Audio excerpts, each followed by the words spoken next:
ক্ষমতা শুধু ভোটে আসে না, ক্ষমতা আসে বিশ্বাস থেকে, আস্থা থেকে, মানুষের হৃদয়ে জায়গা করে নেওয়া থেকে। জামাত যদি মানুষের এই আস্থার জায়গাটা বুঝে নিজেদের ভেতরে গোড়ামি সংকীর্ণতার আত্মরক্ষার দেওয়াল ভেঙে ফেলতে পারে, তাহলে বাংলাদেশের মানুষ একদিন বলবে এই দল বদলাইছে, এই দল দেশের জন্য কাজ করতে চায়।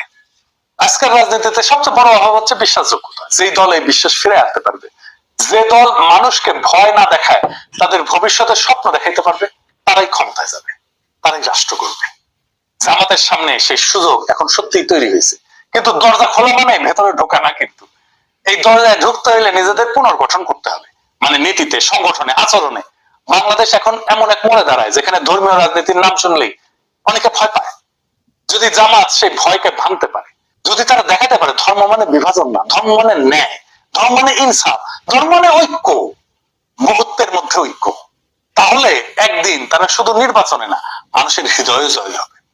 এখন সময় জামাতের জন্য ইতিহাসের সামনে দাঁড়ানোর, অন্যদের বদনাম দিয়ে না, নিজেদের পরিবর্তনের শক্তি দিয়ে প্রমাণ করা বাংলাদেশে এখন ন্যায়ের রাজনীতি এখনো সম্ভব, ইনসাফের রাজনীতি এখনো সম্ভব, আর সেই রাজনীতি ইসলামের আলো থেকেই জন্ম নিতে পারে।